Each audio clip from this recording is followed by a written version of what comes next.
Thomas Jefferson wrote, "If the American people ever allow the banks to control the issuance of their currency, first by inflation and then by deflation, the banks and corporations that will grow up around them will deprive the people of all property until their children will wake up homeless on the continents their fathers occupied." See, what the Federal Reserve Act of 1913 did was give this private banking cartel a total monopoly of printing money.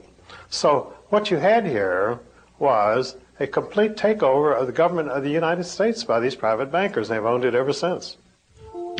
100 years after Jefferson, Abraham Lincoln was pondering the same issues when he said, "The government should create, issue, and circulate all the currency. Creating and issuing money is the supreme prerogative of government and its greatest creative opportunity. Adopting these principles will save the taxpayers immense sums of interest, and money will cease to be the master and become the servant of humanity." Every $100 bill which the Federal Reserve System prints and is sold to the United States at full face value represents a $100 loan. Even though the government pays for it, they still pay interest, and it becomes, that's what your $4 trillion debt is, are the Federal Reserve notes. What do the fears expressed by Jefferson and Lincoln have to do with today's murmurings about something called the New World Order? And incidentally, it was Woodrow Wilson who first proclaimed the New World Order. It was the creation of the Federal Reserve that put the cap on this whole revolution, because that's what it was. It was a revolution that overthrew the traditional American system, the traditional government of the United States. There is a controversy raging everywhere in America today. Everywhere, that is, except in our major media. A controversy that goes to the very heart of who we are.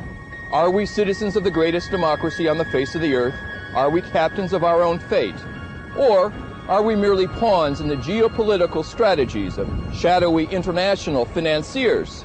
Financiers that may even control our own Federal Reserve. Do groups like the Bilderbergers, the Council on Foreign Relations, the Trilateral Commission, and the Federal Reserve control what happens here in America? Tonight we're going to see some evidence that they might. Tonight we're going to see some evidence that there may just be masters of the universe.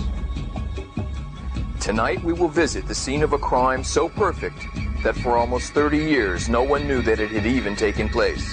The secret birth of a criminal conspiracy to rob not just one, but each and every bank vault in America, all at the same time. And in between, we've got wars, assassinations, and Martians. In fact, if it weren't for the Martians, you might have heard about this mother of all conspiracies long ago. At precisely 8 p.m. on the evening of October 30th, 1938, the Mercury Radio Network interrupts the music of Ramon Raquello and his orchestra for a special news bulletin. A huge flaming object, believed to be a meteorite, fallen on a farm near Grover's Mill, New Jersey. Moments later comes a correction. It's not a meteorite, no, but incredibly, Martian cylinders falling all over the country. The famous War of the Worlds broadcast has begun. Welcome to California. With its terrifyingly real descriptions of an invasion from Mars, and before the night is out, 1 million people will run panicked into the streets. But what has been, for almost 50 years, a closely guarded secret is this. Orson Welles' broadcast was no mere show business stunt.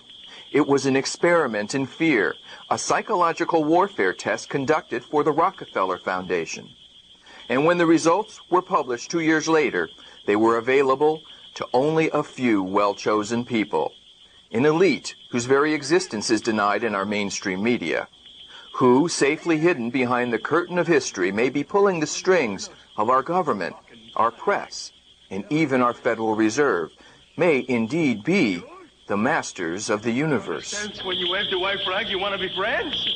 Hey there! Open up! Come on out! We're friends!